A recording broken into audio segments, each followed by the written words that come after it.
Powered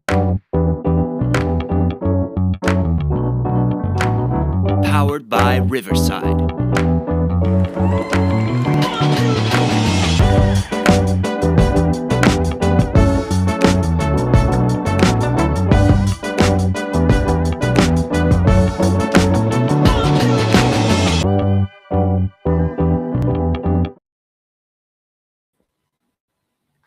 Welcome, everybody, to another episode of Unscripted from Real to Real. I'm your host, Jay Hill. I have a fantastic show tonight. A guest who I've known for a few years. He is the owner of Broadhead Manor in Broadhead, Wisconsin. I've been there a couple different times. I love that place. Love the investigating, paranormal wise, and just all in all, it's a great building. And a little side note, it's kind of funny because it's an old, like high school, grade, middle school type place. It's really old. And my cousin, my dad's niece, who is in her 80s now, went to high school there back in the 50s. So, yeah, when she found out that I was going there a while ago, about a year or so ago, she was telling me all these stories about how great that place is, and she had good memories there and stuff, and so it was kind of funny. Anyways, so without further ado, let's get this gentleman on. And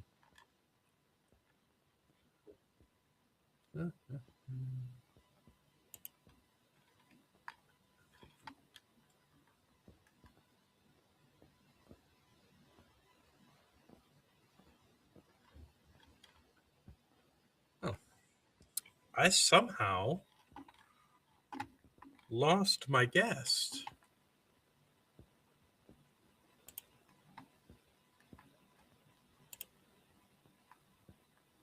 Because he was there. Where'd he go?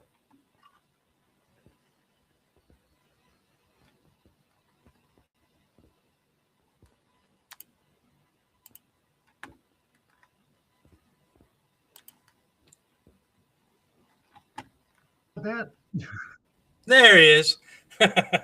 my internet went goofy on me all of a sudden, and it pisses me off when it does it. Yeah, no, I totally understand that. I've had to update some of my Wi-Fi myself. Frustrating, but no. So, Bill Wolter, thank you for coming on. I appreciate it. No, not a problem. So it's Am I there? It's been okay. Yeah, you're here. Yeah, I can hear you. Yeah, it's been a couple weeks since, or about a week or so since I'd seen you last. We were at that event for the Broadhead. What event? With the Beard Brawl. That was really cool. That was awesome. Those guys are fantastic, by the way. Oh, I keep losing my guest. Well, anyways, I'll wait for him to come back. Yeah, his internet is kind of goes in and out, but let's see here.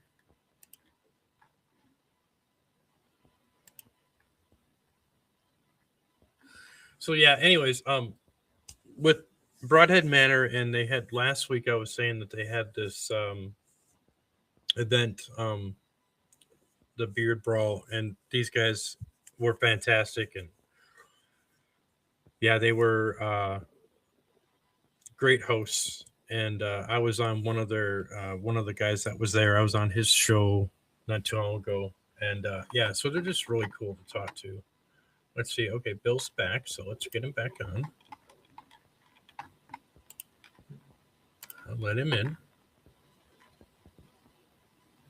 Come on. We can do it.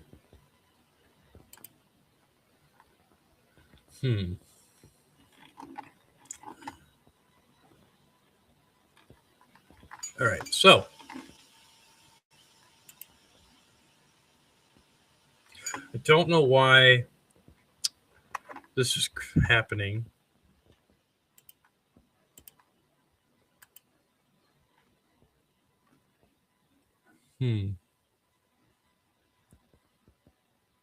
Anyways, these things do happen from time to time. It depends on the connection from my guest or even myself. I have updated my stuff. I don't think it's on my end, but yeah. So, anyways, talking about Broadhead and talking about Bill, he's a gracious host, and I've met some great people there, and I've also made some good friends there.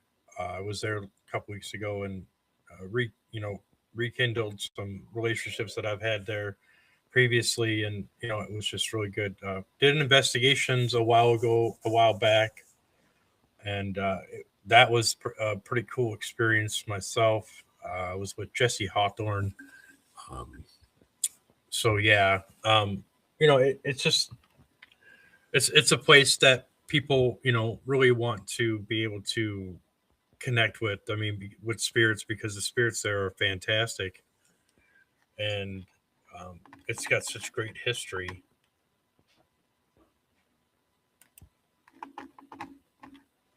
So let's see. Okay, he's back. So let's let him in again.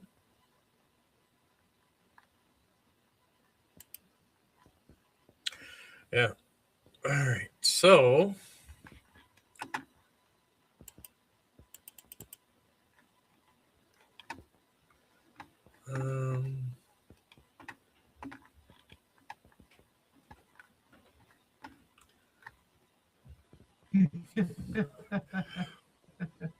I see you. I hear you.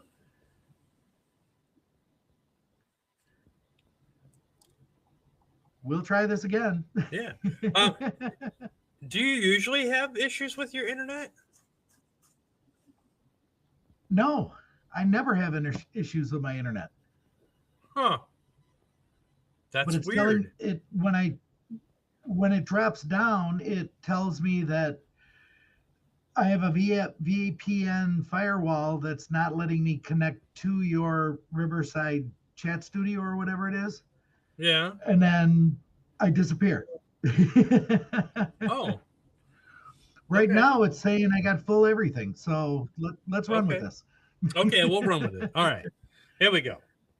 So yeah, like I said before, I was talking about Broadhead, and I was talking about a little bit of the history of that, and I was talking telling people that why you were still trying to reconnect. I was my cousin Judy had went to school there, and she had lots of great things to talk about that place. Back when she went there in the 50s, and she loved it. And she lived in Broadhead. Yeah. So I just thought that was really cool. And the history with that building in itself is, without dispute. I mean, it's got some notable stories to it, and with you being the owner and whatnot, it's cool. What made you buy that place? I originally bought the building off of Zillow because I was looking for an abandoned complex to put a haunted house attraction in. And okay, this building kept coming up over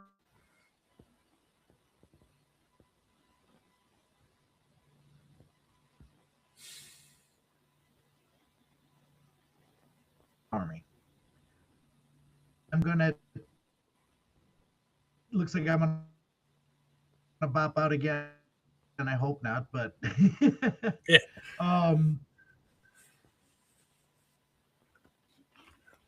It intrigued me to buy it. Okay. It just the price was wrong, but I told him what I'd pay for it, and if he ever came down to the price, I'd buy it in a second. About, I would say 11 months of negotiation. No. All right. So, yeah, this is going to be an ongoing thing, I think. And it happens, I mean, it's just one of those things where I think we'll just have to reschedule, but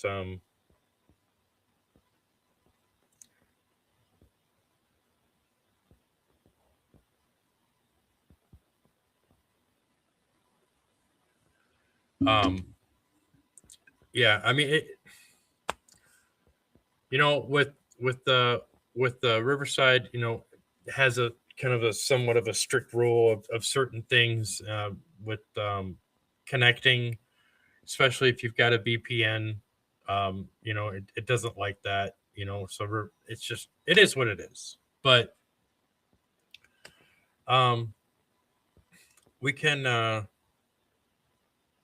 we could try to reschedule it, for another day or whatnot. But kind of sucks because I really wanted to talk to Bill, but I understand. But I will have him on again.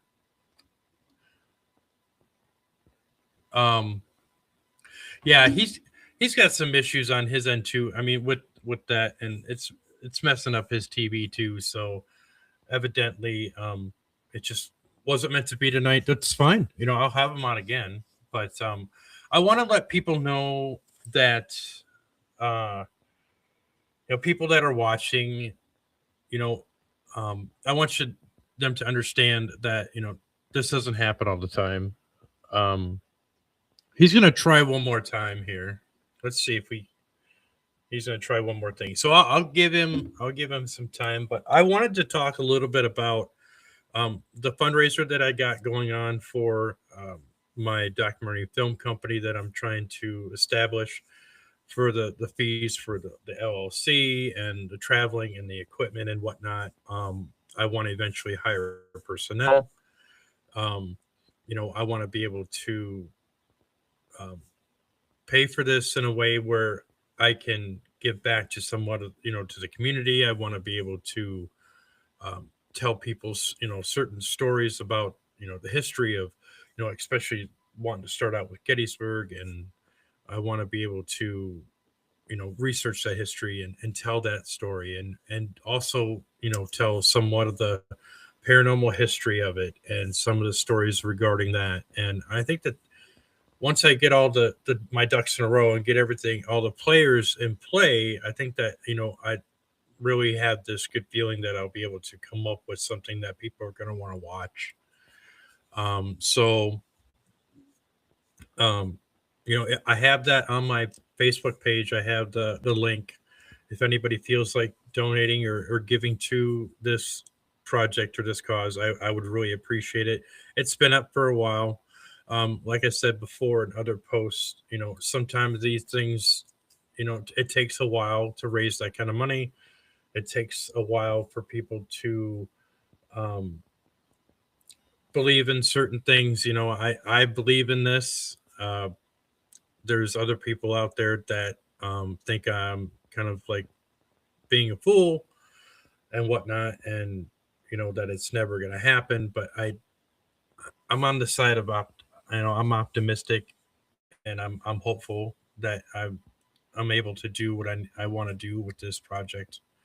So, like I said, anybody that has the ability to donate to that, you could find my link on my Facebook page under jd.hill. Yeah, so there's Bill. Let's try this again. All right. How's that? That's good. Okay. No, that's fine. So if you want, you could turn your phone sideways if you can. Hang on. Yeah. There we go. How's that? No, you're sideways. Turn it back the other way. No, you were on. You were on. You don't have auto rotate your phone, so it goes to full screen. That's what I was trying to hope for, but that's fine. That's not a big deal. Okay, so I'm glad you came back. Yeah. So when you were talking about the pricing and whatnot of Broadhead Manor, you said you were talking with the guy and you said, "This is what I'm going to pay." And what did he say? He's like, I can't come that low. There's no way I can come that low. So I said, call me if you want to sell it for the price. And right. I mean, I'll go right on record because it's on the state records of what I bought it for. I told him I would pay $30,000 for the building. Right. And he's like, no, I want 210,000. And I said, well, I'm not, you come down to that because I know what you paid for it. So Yeah. call me if you want to sell it. Well, then it came December of that year and he didn't want to pay the property taxes for the next year and he couldn't get rid of it. He tried for a year and a half and could not sell the building. And he come back at me and he says, will you drop it down to 35,000? And I said, okay, now I'll pay 24. And he said, okay, let's just settle 30,000. You write me a check tomorrow. The building's yours. Wow.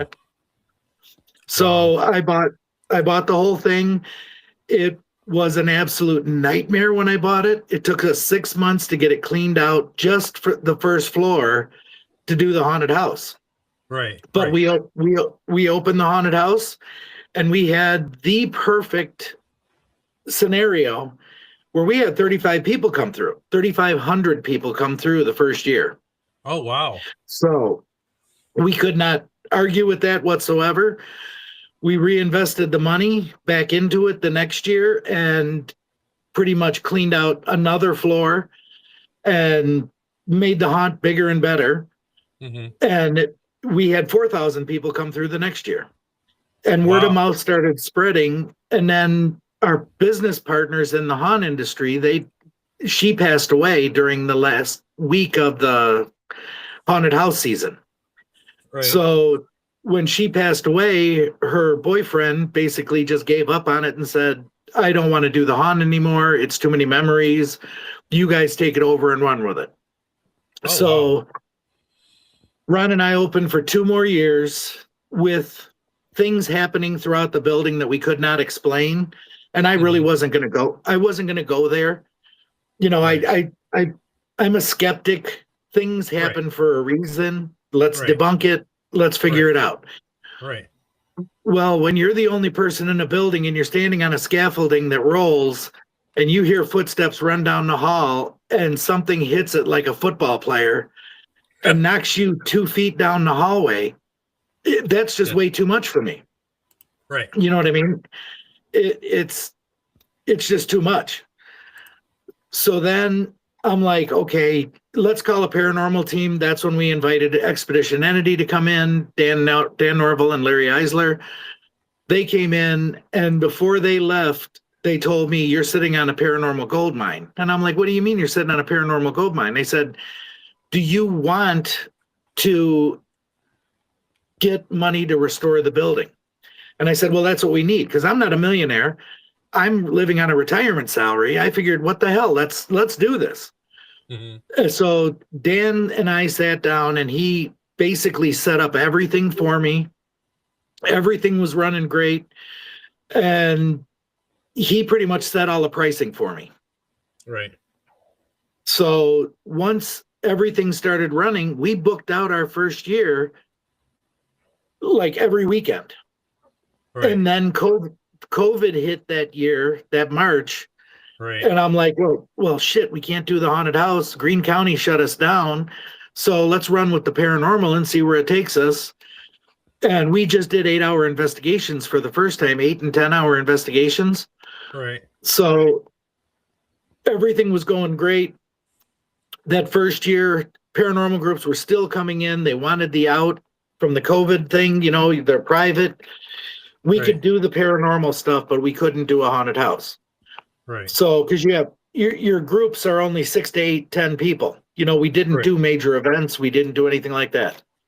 Right. Well, then all of a sudden on the next year, I'm like, let's expand this. Let's see if we can set up a room in there where people can actually stay overnight. So Ron put an ad out saying we wanted twin beds, good full-size beds, or good queen-size beds. Right. So people started contacting us. If you want a bed, come get it. You want a bed, come get it. Well, we'd inspect the beds. 90% of our beds that are in that place are brand new. I mean, these things still had plastic. These things are still had plastic on them. People donated them to us. So now we have a complete area where you can do an overnight investigation and there's, I believe, room to sleep 10 to 12 people in that room. And if you bring your own cots or your own air mattresses for the extras, we can accommodate up to 18 people in that room. Oh, cool. It's 3 separate rooms that are combined into one apartment, basically. Right next to that room is another room that we've converted into a kitchen where you can set up your base camp. You can do, excuse me, you got a microwave, you got a refrigerator, you got a sink to wash your hands in with water there for you, to rinse your hands and wash them and dry them. And, I just basically set up tables in there. That way you can bring your paranormal equipment in, set it all up, and run that as your base station in the center of the building where you can go off in all directions. Mm-hmm. And right now, we're not doing it to kill the paranormal industry. We want to be able to let little groups come in at a low price because I don't want to overcharge anybody. Every ounce of money we use in this building goes straight to the restoration. It doesn't go to my pocket. Right. I mean, we have electric bills. Yeah, we have sewer bills. We do not have running water, but we still have to pay property taxes. I still have to pay property insurance and stuff like that. So after all that, any money that's left over from paying those bills goes into the restoration. I put it directly into saving our roof. Right now, we just started this weekend prepping the roof for the new roof we're putting on.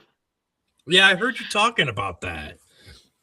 We got accepted with a group that helps old restored buildings with their new product, where they will absorb 80% of the cost of the product, and we only have to pay 20% to be able to video document us using it and putting it down and putting it down properly. So I figured out all the cost and I can afford this. So why not do it? Let's get our roof sealed. Once the roof is sealed, more restoration can go on in the building. I can start taking each room knowing that it's not going to be water damaged and start restoring them back to normal. Right. So our eventually end game is doing something like an Airbnb for a haunted location where people can come stay overnight, have your own room, and just investigate all night long and have fun. It'll be strictly for the paranormal, and you have your own private room to set up and run out of that room. Yes, there's going to be 2 or 3 groups in the building, but Jay, you've seen my building. It's 60,000 square feet. We run public investigations up to 40 people, and you don't see each other. You don't hear each other. You might hear a murmur walk down the hall, but that's about it. Your investigations are not tarnished. So if I put 2 or 3 groups in there, they can all, combine their efforts and show that, okay, I'm going up to this floor, you go to this floor, and you go to this floor, and give it a couple hours and then switch. And then at the end of the night, pick your favorite rooms to play in. Let's do this, Right. So yeah, it's all fun. I mean, I'm really enjoying this now, and the paranormal world has taken over and pretty much giving me the hope to save the building. Right. And that speaks a lot to your character as well, as your mindset is to help people in that way. And since I've known you, you've always been able to reach out to people or to assist people in that sense, especially in the paranormal, where they know that it's kind of like a safe place to go to. When you go to Broadhead, there's people there that are just they're glad to be there, and when they talk to you and they know that when they go through there to experience that building and get that investigation, I've heard nothing but great things about that. I mean, I have yet to talk to somebody that have gone through there and says, I ain't got nothing. I'm sure that that's happened to a certain degree, but every time that I was there, I ran into something, I've had people come from all over the world I mean, we've had people from England, we've had people from Australia, I've had people come in from Hawaii. Yeah, that's still the United States, but that's still a long way away. I had a Right. couple come in from Brazil that have Oh. loved the paranormal, and Italy. We span the globe. I've been on podcasts all the way out to Japan. Mhm. Just we advertise the building as much as we can. We bring people in, and yes, if you know Jay, you know me very well. I will actually I'll sit down with the people before we even do an investigation. I feel how they are. It's like a empath type of thing Yep. where I'll know if you're going to get something. But most people that investigate Broadhead Manor, even if you have a slow night, you're getting 2 to 3 of my spirit Yeah. coming through. Yeah, you're getting something. Yeah. And I mean, even when I went through there the last time with Jesse Hawthorne, that was an amazing time. That was probably one of the funnest times I've had since I've been there. And Jesse has had so much, everybody I talked to has had some type of experience. But with you, providing this, did you ever think that this is the direction that you were headed?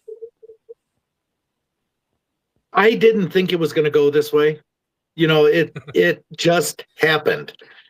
Mhm. And with my personality and everything, I fell in love with the paranormal community. And when I fell in love with the paranormal community that would actually sit down and talk with me, about different experiences, I learned that there is things out there that you cannot explain.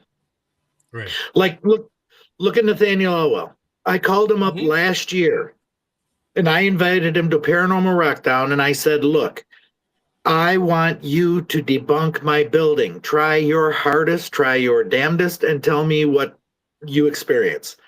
Right. The first night he was there, he walked up to me and he goes, I'm sorry, I have more questions than answers. I cannot figure this out. I had a shadow chase me down the hall. I had something rattle the door right next to me, the door handle. Yeah. I had something instantly behind me trying to chase me down the other way down the hall. He's like, I don't know what's going on up there. And he was just dumbfounded. Mm-hmm. So then I invited him back this year for the Bearded Brothers Brawl. I flew him back out, him and his girlfriend, Morgan. Right. They investigated the building, and within, I would say, maybe 6-8 hours the next morning, both of them walked up to me and said, yep, can't explain it. Don't know what to do. Got too many questions. Right. And those two themselves are great people. I mean, if you're going to get a skeptic in there, Nate's your guy. I've seen some of his other episodes, talking about, is this real or is this fake or is this, he's got that skeptical mind, but I think that he's experienced a lot more than some of the stuff that he's been trying to be, skeptical of. That some of that's, and now look at his girlfriend. I mean, she's as gifted as they come, and I know that personally. So he's really got his hands full. Yes, he does. I mean, the funny thing about it is we're Broadhead Manor has been called Paranormal Disneyland. Mm-hmm. You can go in any room, and if the kids are willing to speak with you, or the teachers or the principals or the old janitor, or even some of the quote unquote hobos that come in and out of the building from the railroad tracks all the time, someone will interact with you somewhere in that building. So normally people do not leave empty-handed. You've got some type of evidence every time you leave. Mm-hmm. And if I notice the building is sort of on edge, or it's not, I can feel the building. It's really weird. Since I've owned it, I've just felt the presences in there. Diet Renee has told me that I'm gifted, but I don't push it. I don't do anything with it. I just leave it. Right. But like with Nathaniel, I said, this time I'm going to definitely leave you gone. I'm going to blow your mind, and you're going to go back to New Hampshire and not know how to even take this. And I sat him down at our dining room table. Did I ever show you my dowsing rods and how I use them? Okay, I can make them point out a person in the room anywhere, anyhow, and they will follow that person around the room. Yep. Jesse Hawthorne did that to me. Yep, Jesse Hawthorne did that to me when we were doing that investigation, and the dowsing rods kept following me the whole time. Yep. Well, Larry Eisler and I started playing blackjack, and I told the spirits, you're going to either hit or stay to reach the, we explained how blackjack is to them, and the kids were playing with Larry. Larry was dealing the cards, and the first two hands they got added up to 21 that my kid spirits got. And they were saying hit, and they were saying stay. Well, Larry then won the third hand. And as soon as he won the third hand, we lost. Both of my dowsing rods pointed at the door. Then pointed at Larry and pointed at the door again, like telling him, you cheated, leave. And that happened 3 or 4 times with different hands, where they were telling him to leave every time they lost. They were sore losers. But then with Nathaniel Elwell, I've been working with my spirit Elizabeth, and I've been working with the spirit Norman and my spirit Thomas that are there. They're my main spirits. They're always around me. They're not my guardian angels. They appeared at the building. They've always stayed at the building. They do not follow me home or anything. But I've been working with them. Have you ever seen a person put 2 dowsing rods in one hand, hold your hand steady? You have 1 dowsing rod on the right, 1 dowsing rod on the left, holding them in your hand, and raise one of the dowsing rods up just a little bit so it can spin all the way around, but the other one is limited movement. Just it'll hit the other rod because they're side by side. Ask questions and watch both dowsing rods. The left one will point out one person in the room, and the right one will point out another person in the room. If I'm manipulating it with my hand, both rods are going to move the same direction at the same time. Right. And if they're not, that's a big trick. Well, it's not a trick. I can feel their energy going through my hand to move those rods, and they will only move 1 rod at a time. They will not move them both at the same time.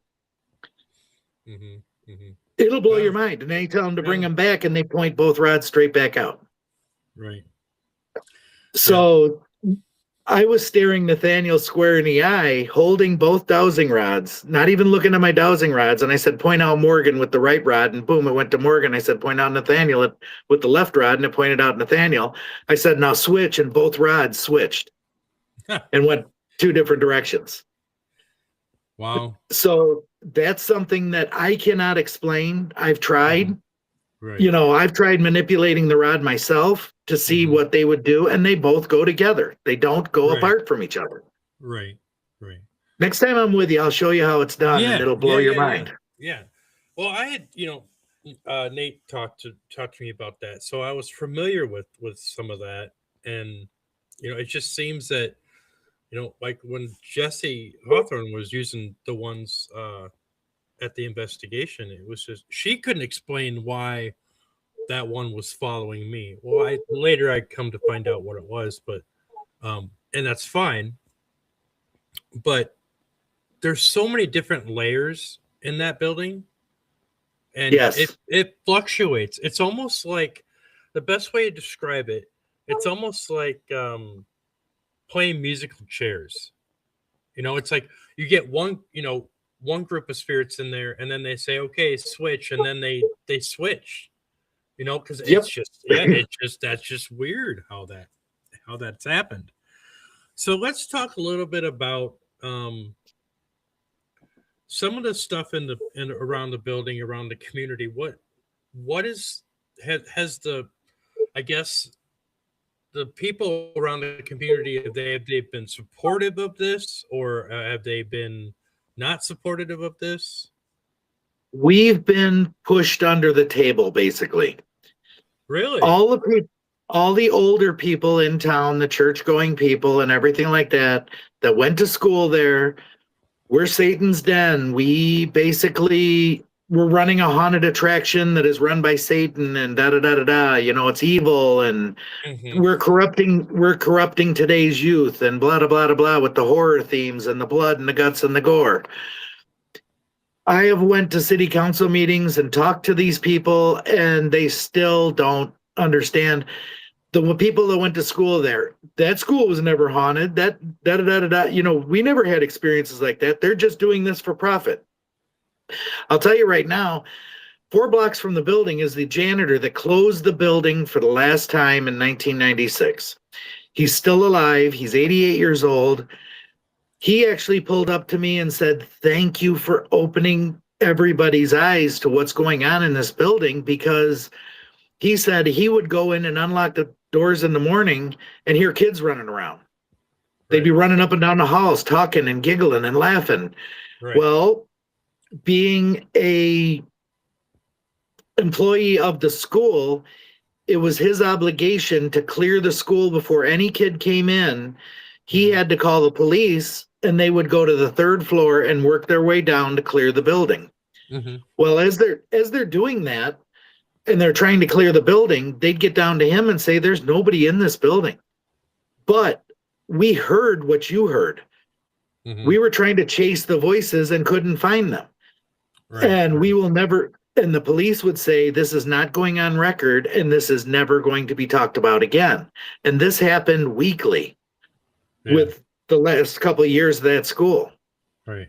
So yeah, it's when all this started, the community doesn't like it. They say we're just, and I said, okay, if I'm doing this for profit, basically what I'm doing it for is to restore this building that everybody loves so well.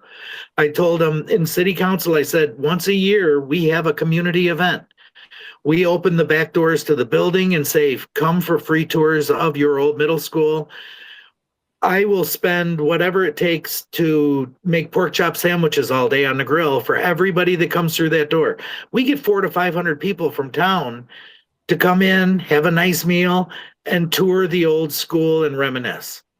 Right. That's how I learned. That's how I learned stories about the building, how the classes were run, what rooms were what. Yeah. And everybody in town comes to that. I've had 90, believe it or not, there were 90-year-old people walking around the building without canes or walkers, reminiscing about the schools from the 1940s. That would be some cool stories to be a fly on the wall and during that. You know what I mean? Yeah, and some of the mischief they got into, and they're supposed to be so prim and proper. You know what I mean? They said we'd go out back and smoke a joint, or we'd sit there and we'd smoke cigarettes in the bathroom. It was not a big deal. Right. You know, it was, that's how they were. I may have to talk to my cousin and see if she wants to go visit and take a tour. I'd love to hear the stories that she has about that place, about when she used to live in Broadhead. So bring her out anytime. You're more than welcome to be there. I love it when people come in that went to school there. We had one of our haunt actresses and our makeup artist. Her name was Bridget. She used to come in and tell us stories when she went to school there. Oh, really? And she'd tell us some stories. Oh, yeah, I was sitting in the back row of this classroom because I was one of the troubled kids and I caused trouble. And she said I'd be sitting in the back row listening to the teacher, and all of a sudden my head would get jerked back as something pulled my hair. And there was nobody behind me. Right. You know, like snap to it and let's behave. So why did that school close then? They wanted, I will go with the unofficial record. Okay. They wanted a brand new high school in the city of Broadhead with a brand new football field, brand new baseball diamonds, brand new everything. So what they did is they actually told the state, and this cracks me up, they told the state that it was loaded with asbestos and there was mold everywhere. Okay, well, that summer somebody broke into the school. And when they broke into the school, they got ink toner cartridge. You know, the big bottles of ink toner cartridge, the graphite material, the ink. Yeah. They threw it all over the building so school wouldn't open. Well, that powder that was all that black powder, they said was black mold. The city did. Oh my gosh. And then they said that the building was still filled with asbestos. They didn't understand that in 1984, if anybody would have read into the remodel that they did on that whole school in 1984 and added the elevator and everything, they put $1.3 million into an elevator and all brand new windows, and they did four remediations of the entire building to remove all asbestos from the building except the boiler room. Right. There is no more asbestos in that building except for floor tiles. So what they did is they took carpeting and carpeted over all of the floor tiles. And if you know anything about asbestos, you have to grind it up. You have to literally grind up a floor tile to make it dust to be able to put it into the air to affect anybody. Right. So if you put carpet over it, you're not damaging that tile whatsoever. It's a cover up. It's rubber backed carpeting. Right. So yeah, there was no more asbestos in the building. They remediated it. I have the receipts for the remediations. They spent over $500,000 remediating all asbestos in that building on the pipes. It's gone. Yeah. You know, and in the boiler room, they did what they call a fiber lock. You paint this material over it, and it lasts up to 50 years. That painted over all the asbestos that was left over, that it cannot be absorbed into the air. It's locked in with a rubber barrier, a plastic membrane, basically. Right. So I had DNR come in as soon as I bought the building, and they did air sample tests. They did every test that they possibly could before I could open it to the first haunted house. You know what I mean? All the patrons. Right. I couldn't run public if it wasn't safe. Right. They came back out of 100 samples. They had 7 that were positive for asbestos. Out of the 7, 6 were floor tiles that they actually pulled up the corner piece of carpeting and took a sample of the tile below and then put the carpeting back. Right. So if 6 of the reports are floor tiles, and they told me it was fine to run because I had carpeting over them, the last one was the boiler room. The boiler room still had the asbestos in it, but they did a test on it, and since it was fiber locked, they're like, use it as part of the haunted attraction. That's a perfect place to put Freddy Krueger, you know. Right. Wow. So we ran with it. Wow, that's crazy. So 1996 it closed?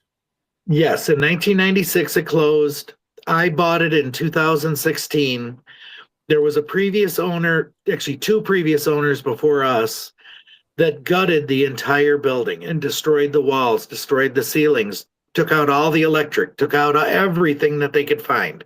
Why? Saying they were going to remodel this into senior living apartments. Well, you got to demolish to actually rebuild. Right. To make the rooms the way you wanted them and stuff like that. Put in bathrooms, put in new plumbing, put in new electric, new everything. Because a lot of the building was the old, what do they call it? Knob and tube, the wiring. Well, you got to get rid of that. So we can't ever use the knob and tube, but we can still use what they did in a remodel. They used wiring, regular wiring. Modern stuff. So it is up to code, but it's not up to code. You know, I have whatever I remodel and do, I have to bring to code nowadays. Right. Because it's been closed. It's been closed for 20 some years. Almost 30 years. Right. So yeah, it's a lot of work, trust me. And I'm doing this all pretty much myself, except for a few volunteers that come in and help me all the time. Right. You know, they bop in here and there to help me do major stuff, but all the minor stuff I'm doing myself. I take room by room and I'll rewire a room. I'll go to the next room and then rewire it. And I'll go to the next room and rewire it and just keep going until I run out of wire. Then I go buy all my new wire and then I start again. But in that process of waiting till I get the money to do that, now I'm putting plaster back and I'm putting drywall back and I'm trying to bring it back to what it used to look like. Right. So it's not an easy task. Yeah, I've been in there. And it seems like, you've done a lot of work to it. I mean, so even since I was there that one time when it was the Spirits in the Spring. Yes. I mean, you've done quite a bit, so yeah, and I wish you the best with that, and I'm only an hour away, less than an hour away, I'm 50 minutes, so right. when you've got a big project, I can always help out, if I'm able to, so, and that's why I like that, I'm that close that. Right.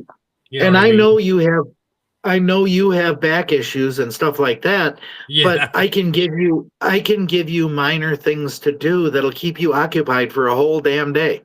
Oh yeah. You know what I mean? There's a lot of things you can do that is all light work duty, Yeah. If you grab a broom and sweep for a little bit and then sit down and then sweep for a little bit more. And if you want to sweep from a wheelchair, I'll put you in a wheelchair and let you sweep with a wheelchair. Yeah. No, and to be honest, I mean, and with the way my back is, because it's a hit and miss, and you know what that's yes, like, so I I do.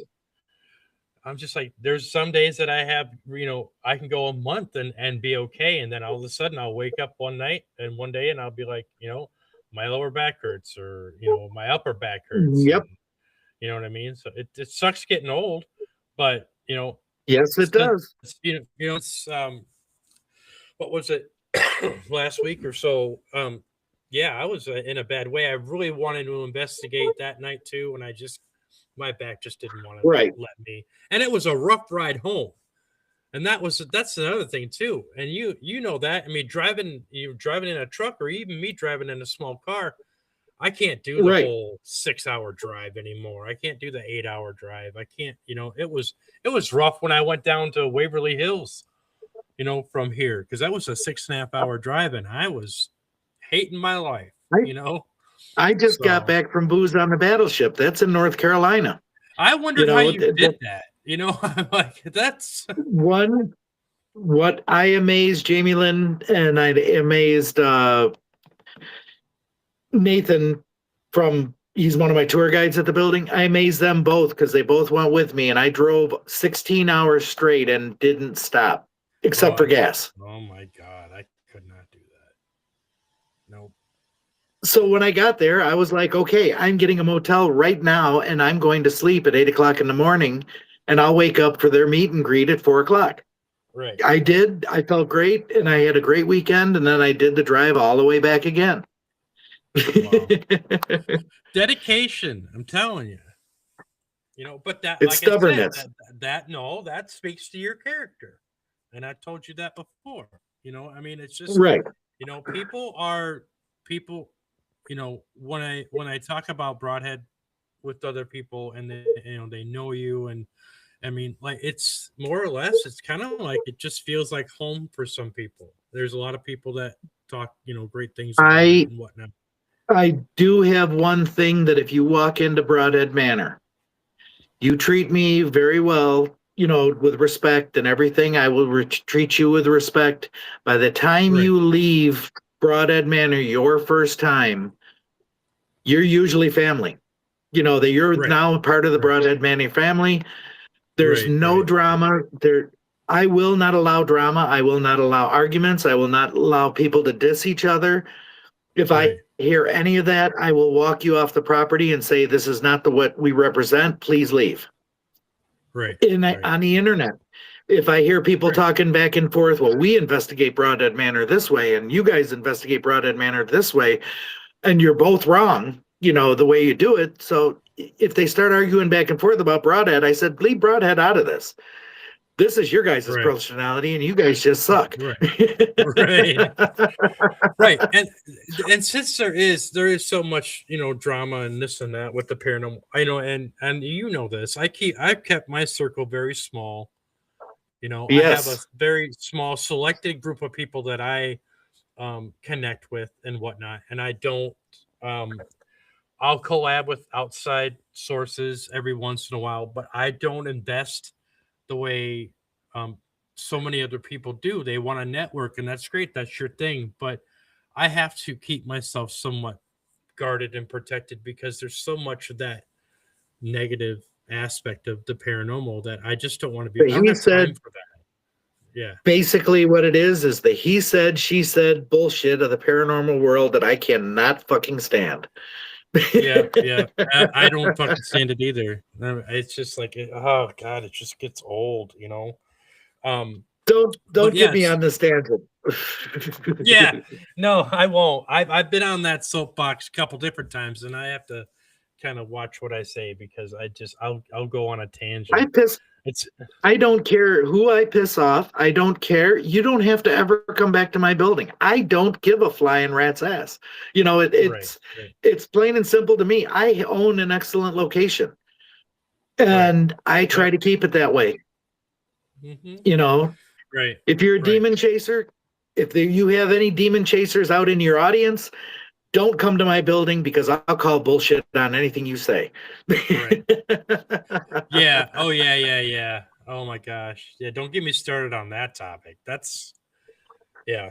But Yeah. you know, but it is what it is. But I mean, it's just one of the things that I do want to say too is that people who haven't been to Broadhead, and even if you, like Bill was saying, that people have come long from far away and this and that. If you've never been to Broadhead, or if you've never experienced Broadhead in that sense, not only is Broadhead in a part of Wisconsin where it's beautiful, I mean, right.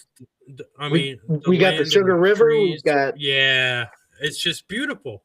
Come check it out. You know what I mean? I think that a lot of people will be, graciously, really surprised at that. And even walking down, even going downtown. I went downtown to go to the gas station when I was there a while ago. A lot of those buildings have stuff in them. And it's just the entire city of Broadhead. The entire city of Broadhead is haunted. Yeah. Oh yeah. The police, but the police actually. Go ahead. Sorry. The police actually put on a haunted walkthrough in the month of October for 2 weekends, where you can, pay a nominal fee that goes to the police department, and they will give you a haunted tour of all the old buildings downtown. And then usually the people leave there on nights that happens. They'll leave there, and I'll run a 4-hour investigation just of Broadhead Manor if you'd like to join it. And I do it $20 a person. Just come in and have fun. Right. That's a simple, plain thing where I'm working with the city and the city's working with me. That's the only time we get along in the entire year.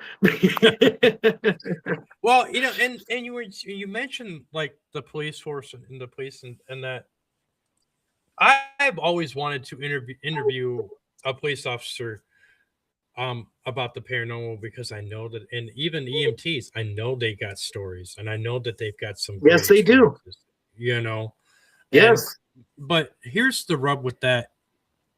Like you were talking about, some of the older people that are still in that town and whatnot, who don't want to entertain that because, it's kind of a taboo thing, and I'm from Lake Geneva, and we kind of have the same thing.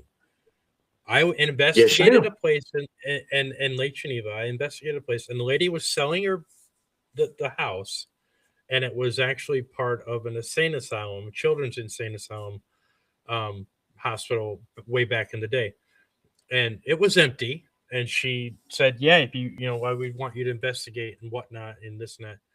But she told us a story about some of the people, I would say the wealthier people in Lake Geneva, that were ripping her apart because she was, saying that there were hauntings there. There were things there that she couldn't explain and this and that. And it was this big, huge hush taboo. You can't say that. Don't say that. And And it was our property values will drop. Right. That's exactly what she said.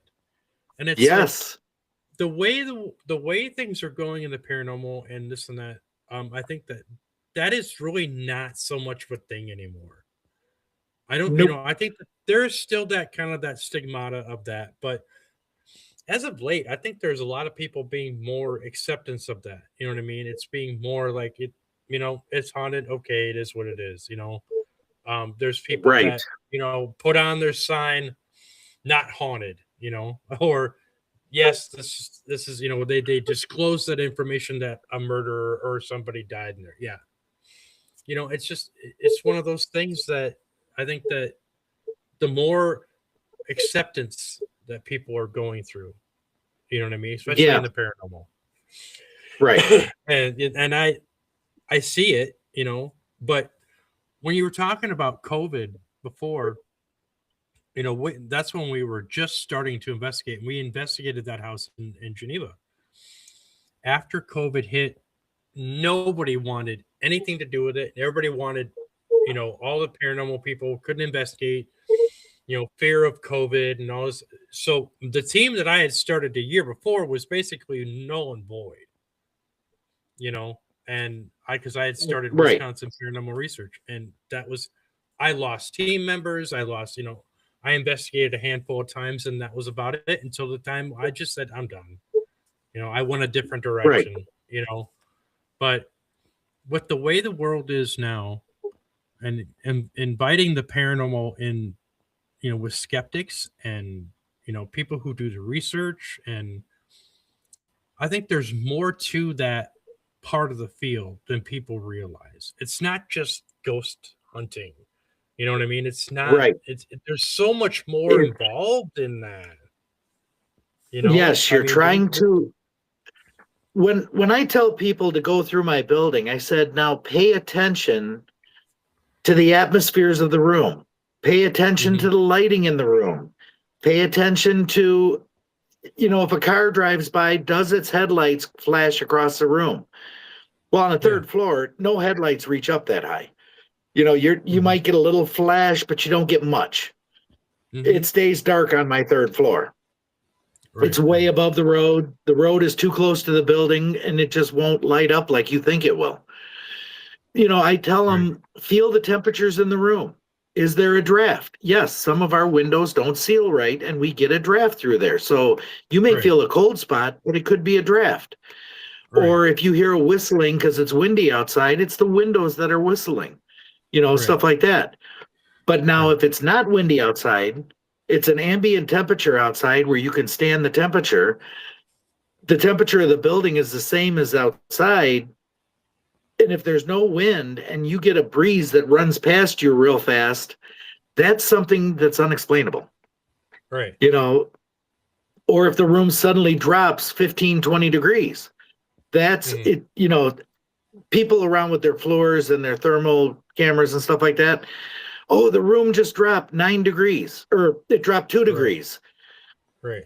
But I say, okay, now if that floor actually drops 10 to 15 degrees or more, you got something. If it's dropping 2 to 3 degrees, that could just be a normal thing. Normal fluctuation. Yeah. Correct. Yeah. Another big thing in my building is I'll tell people with an Ovilus.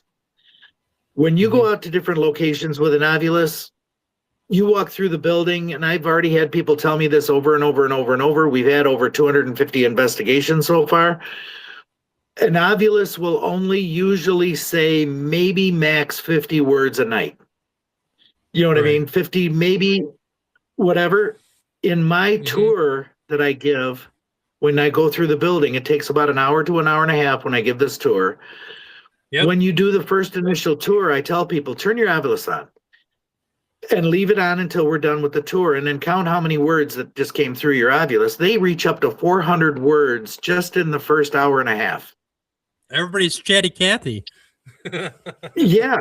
And what's funny is when you walk past a room, every word that comes through correlates to what happens in that room. Like if you walk past the industrial arts room, they'll tell you work, saws, drills, this, that. You'll get all these words that describe what's in that room or what was supposed to be in that room. You walk past the English room, mean teacher, strict, Right. stern, stuff Right. like that. Okay, that teacher was strict and stern at that era that they were in, Mhm. or they'll tell you English, they'll tell you French, they'll tell you Spanish, you know. Right.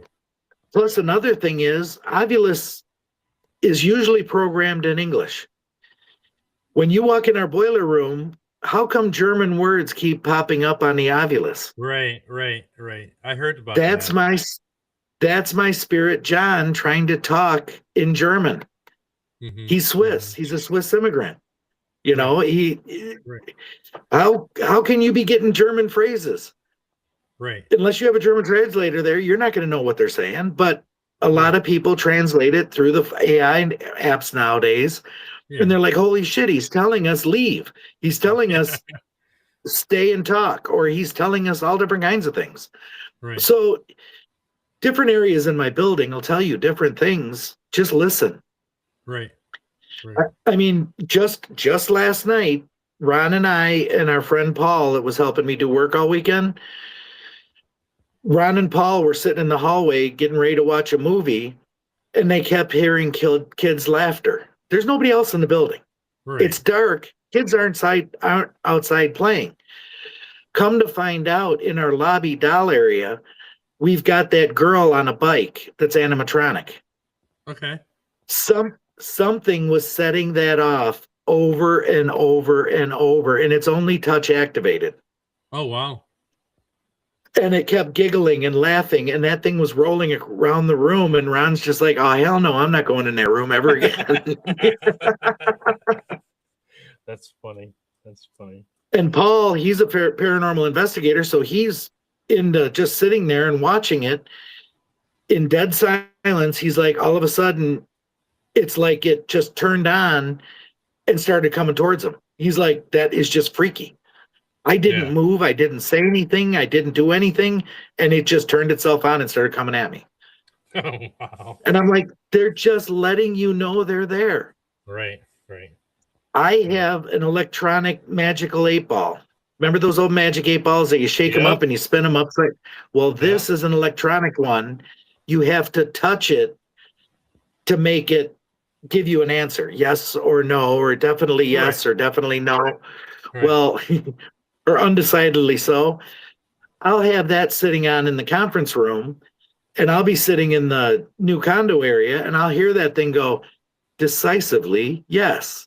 Or it'll say, undeniably no. And I'm just like, oh, hell no. Who's setting that thing off? You got to touch that to make it go off. Right. That's It'll it's sit things there. like that. Yeah, it's things like that that are hard to debunk.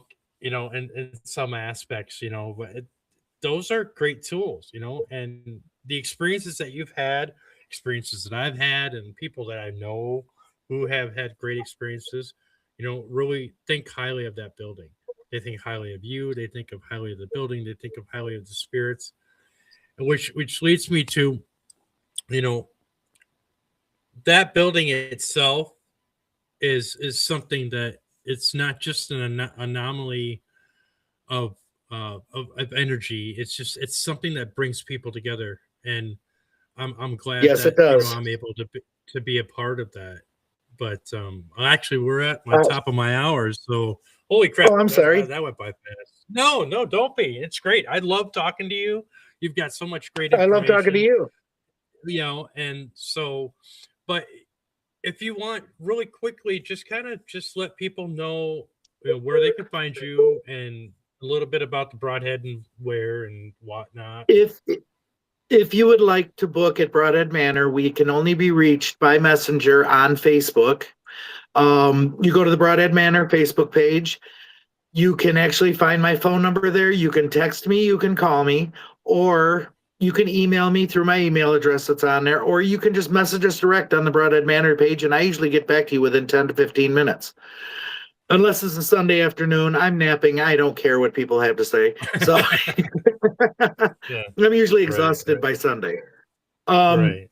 But yeah, if you want to investigate, it's $50 per person for 8 hours. If you want to do a full overnight and experience everything great, it's $75 a person per night to spend the night there. You'll get great experiences all night. I provide water. I usually provide some type of snacks for people. You know me. I try to make everybody feel welcome and like home. So you can come experience it. If you have questions, just contact us. I'll answer any question you have. Even if it's a dumb off the wall question, I'll answer it. You know, but that's the way it is. Just go to Facebook/broadheadmanor.com or whatever it is. So Yeah. that's the only way to get a hold of us. Okay. Well, Bill, this has been a great conversation, and I want to thank you. And I am grateful that we finally got this little snafu fixed with the internet. But Yes. but yeah, definitely, I'm gonna have to come back and come up there to visit you since I'm not so far away. And You are welcome anytime. And I appreciate that. I want to be able to do a live up there sometime for the show. And we do have Wi-Fi up there. Yeah. So yeah, I think that would be really cool to do a live like interview, and you've got with the spirits around and this. I think that would be really cool to do that live. But I got a perfect room to do it in. Okay. So, having said that, I want to thank you again. People want to check this out on YouTube. It's on Facebook. People check out my campaign on my Facebook page. The link is up there. You can find me and Studio 6 Media on Instagram and on TikTok. And this is also on YouTube as Studio 6 Media. So, having said that, thank you, Bill. Thank you, everybody, for listening and watching.